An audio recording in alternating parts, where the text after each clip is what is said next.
Dieu nous invite à rejoindre nos frères et sœurs dans le monde entier, à l'adorer avec nos dîmes et nos offrandes et également à financer son œuvre mondiale.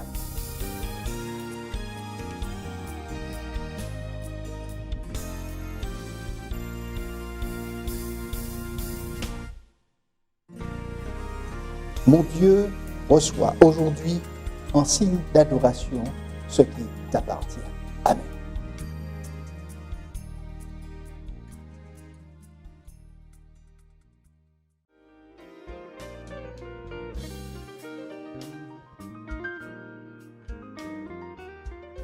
Mes frères et sœurs, chers amis, il m'est agréable d'être des vôtres aujourd'hui pour avoir une réflexion sur la santé.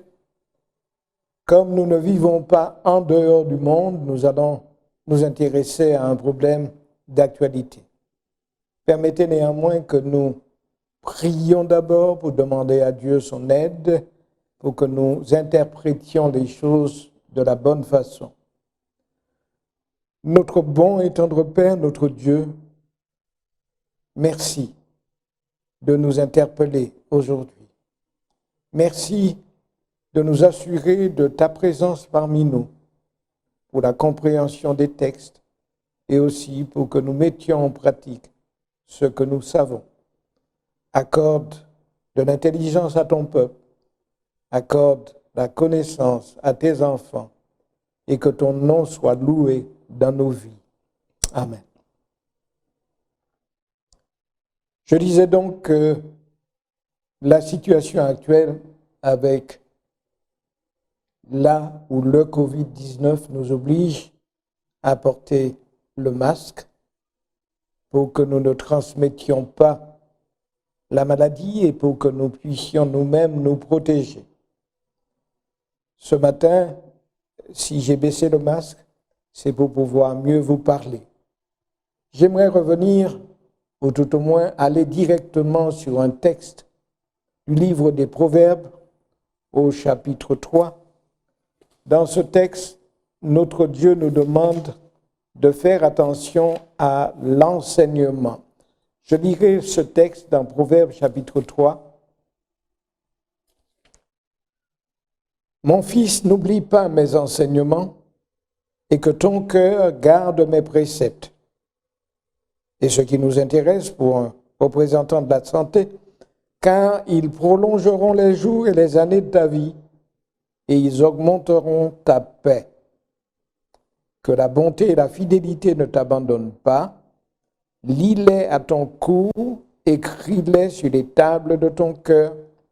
Tu acquerras ainsi de la grâce et une raison saine aux yeux des hommes et aux yeux de Dieu. Voilà donc un conseil extrêmement important qui nous invite à connaître l'enseignement. L'enseignement que nous procure la lecture du livre saint, qui nous dit en matière de santé que Dieu s'intéresse à ma santé et qu'il souhaite que je garde cette santé, que je la préserve.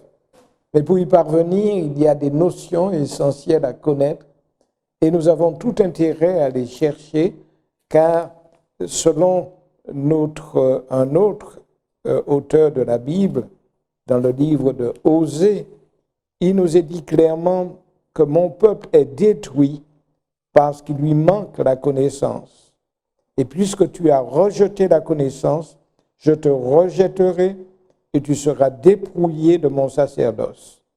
Puisque tu as oublié la loi de ton Dieu, j'oublierai aussi tes enfants. Nécessité de s'informer, nécessité d'avoir la connaissance, sinon nous périrons faute de connaissance. Où est-ce que je veux en venir? Eh bien, je veux parler ce matin de la situation dans laquelle nous nous trouvons, bien sûr. Je veux parler de ce que nous appelons dans notre langage scientifique les zoonoses. Qu'est-ce que c'est que cela? C'est tout simplement la contamination de l'homme par les animaux.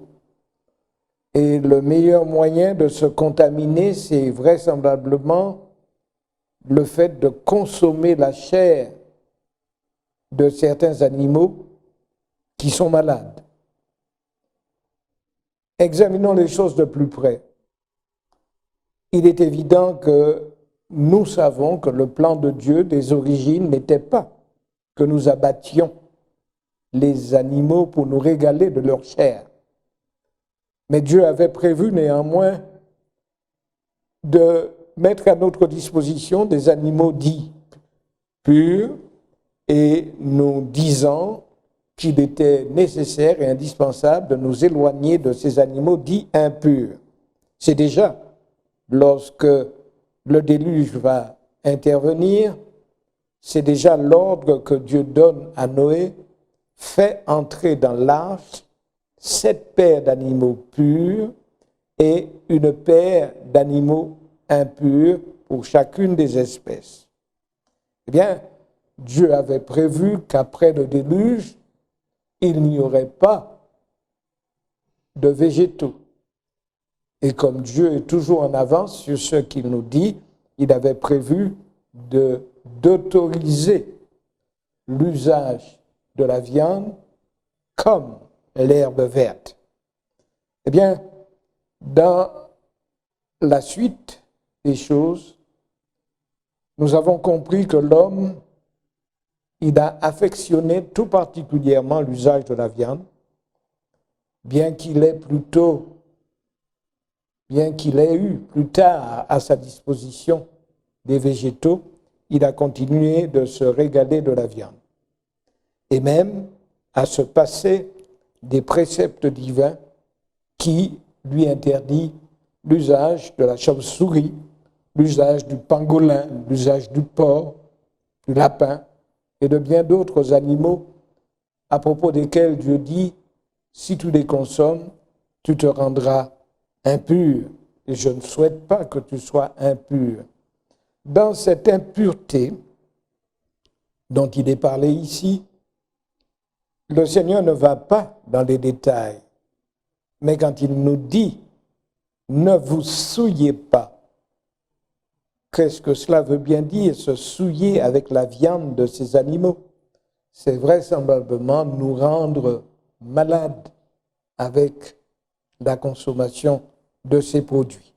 On sait aujourd'hui que ces zoonoses, ces maladies transmises par les animaux, on va parler de choses que vous connaissez, les maladies de la vache folle, la tremblante du mouton, la grippe du poulet, la peste porcine et la maladie de Creutzfeldt-Jacobs que l'on peut obtenir par la consommation de viande, en particulier viande atteinte par la maladie de la vache folle.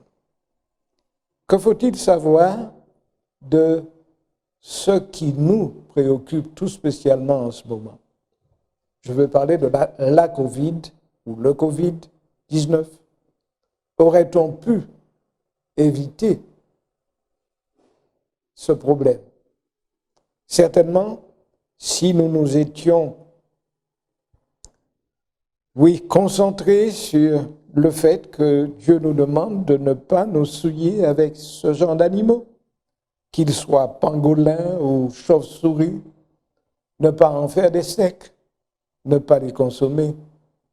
Et aujourd'hui, si on n'insiste pas beaucoup là-dessus, mais nous savons très bien que c'est à partir de ces marchés où ces animaux sauvages sont concentrés, où il y a toute cette chaleur et aussi cette humidité, que c'est par là essentiellement que la contamination s'est produite. Nous ne voulons pas faire de polémique quant à savoir si c'est de Chine exactement que cela vient ou si c'est venu d'ailleurs, mais une chose est certaine, je voudrais insister ce matin sur la connaissance du fait que nous sommes fortement conseillés par notre Dieu de ne pas nous souiller avec tous ces animaux, tous ces reptiles et toutes ces petites bêtes qui sont autour de nous. Elles ont, chacune de ces bêtes a sa fonction. Et quand on parle, par exemple, de la viande de porc, qui est devenue un mets extrêmement important pour les sociétés, eh bien, le porc est un animal impur dont nous ne devrions même pas toucher à la chair morte. Et pourtant, vous voyez combien on s'en régale, on se régale de sa chair. Bien, il ne faut pas que nous nous étonnions que, comme conséquence de nos agissements, que nous tombions malades. Ce n'est pas Dieu qui nous rend malades, mais la maladie peut être la conséquence de notre désobéissance, une conséquence tout à fait naturelle de la désobéissance à certains principes qui sont là. Je reviens encore sur le fait qu'il est important que nous les connaissions, ces principes, afin de pouvoir les mettre en pratique dans nos vies. Merci à notre Dieu qui, en réalité, veut notre bien. Et selon Jean chapitre 10 au verset 10, le Seigneur est venu pour que nous ayons une vie en abondance. Et il ne plaît pas à notre Dieu de voir ses enfants malades. Il est évident que nous sommes dans un contexte de conflit entre le bien et le mal, où l'ennemi a suffisamment d'atouts pour nous amener à céder à la tentation, mais il est important que nous réclamions l'aide de notre Dieu pour résister à ces tentations qui ne pourront, dans leur suite, qu'entraîner des désagréments pour notre santé. Chers amis, il est important que ce matin, nous nous rappelions que le Seigneur veut, il souhaite que nous soyons en santé. Donnons-lui la chance de nous accompagner en santé, en respectant des principes de vie qui nous sont communiqués. J'aimerais vous inviter effectivement à prendre conscience du fait qu'aujourd'hui, vu la situation dans laquelle nous nous trouvons, avec la nécessité de garder certains principes, ne les rejetons pas, mais mettons-les en pratique, ces principes de surveillance, ces pratiques de distanciation, le port du masque et toutes ces choses. Elles font partie de mesures que nous devrions adopter pour nous permettre d'être préservés de la maladie. Que Dieu nous aide donc, chacun de son côté, et s'il nous arrivait de tomber malade, faisons encore confiance à notre Dieu qui nous promet de nous protéger des malheurs qui surgiraient autour de nous. Pensons au psaume 91 avec toutes ces belles promesses qui y sont contenues, mais retenons surtout que nous devons d'être obéissants, nous devons retenir des principes qui nous sont demandés. Je vous invite ce matin à prier pour terminer ce culte, qui est tout à fait différent puisque je ne vous vois pas, mais prions ensemble et demandons à notre Dieu de nous accompagner. Notre bon et tendre Père, notre Dieu, merci pour ce contact que nous avons pu avoir, pour ces informations que tu nous communiques et pour l'assurance que tu nous donnes que tu veux notre bien. Accorde-nous ta paix, accorde-nous d'être portés par toi. Nous te remercions dans le nom de Jésus. Amen.